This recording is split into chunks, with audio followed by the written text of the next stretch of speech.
MA. Yusuf അലിയുടെ പഴയ വിമാനം വിൽപ്പനയ്ക്ക് വെക്കുകയാണ്. വില കേട്ടാൽ എല്ലാവരും ഞെട്ടും, സ്വാഭാവികമാണ്. ഇതും അങ്ങനെ തന്നെ എല്ലാവരും ഞെട്ടിയിരിക്കുകയാണ്. പുതിയ വിമാനം എത്തിയതോടുകൂടിയാണ് പഴയത് വിൽപ്പനയ്ക്ക് വെച്ചത്. സ്വകാര്യ ജെറ്റ് വിമാനങ്ങൾ വിൽക്കാനും വാങ്ങുവാനും സഹായിക്കുന്ന സ്റ്റാൻഡേർഡ്സ് ആൻഡ് പാർട്ട്നേഴ്സ് ഏവിയേഷൻ എന്ന കമ്പനിയാണ് വിമാനം വിൽപ്പനയ്ക്കായി പല സൈറ്റുകളിലും ലിസ്റ്റ് ചെയ്തിരിക്കുന്നത്. 2016 യൂസഫ് അലി ഈ ഗൾഫ് സ്ട്രീം 550 എന്ന വിമാനം സ്വന്തമാക്കിയത്. അന്ന് ഏകദേശം 350 കോടി രൂപയിൽ കൂടുതലായിരുന്നു വിമാനത്തിന്റെ വില. ലെഗസി 650 എന്ന വിമാനത്തിന് ശേഷമാണ് യൂസഫ് അലി ഈ ഗൾഫ് സ്ട്രീം 550 വാങ്ങിയത്. അമേരിക്കയിലെ വെർജീനിയ ആസ്ഥാനമായുള്ള ജനറൽ ഡൈനാമിക്കിന്റെ ഉടമസ്ഥയിലുള്ള ഗൾഫ് സ്ട്രീം എയറോസ്പേസ് ആണ് വിമാനത്തിന്റെ നിർമ്മാതാക്കൾ. 16 യാത്രക്കാരെ വരെ ഈ വിമാനത്തിൽ ഉൾക്കൊള്ളിക്കാൻ കഴിയും.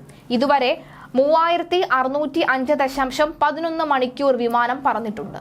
റോൾസ് റോയ്സിന്റെ BR 710C411 എന്ന എഞ്ചിനാണ് ഇതിൽ ഉപയോഗിച്ചിട്ടുള്ളത്. ഏകദേശം 483 കോടിയോളം രൂപ വില വരുന്ന G600 എന്ന വിമാനം കഴിഞ്ഞ ഏപ്രിലാണ് യൂസഫ് അലി വാങ്ങിയത്. T7YMA എന്ന രജിസ്ട്രേഷനിലുള്ള വിമാനം ഗൾഫ് സ്ട്രീം കമ്പനി നിർമ്മിച്ചിറക്കിയത് 2023 ഡിസംബറിലാണ്.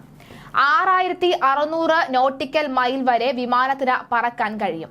വേഗം 0.925 പുതിയ വിമാനത്തിൽ 19 പേർക്ക് വരെ സഞ്ചരിക്കാനും കഴിയും.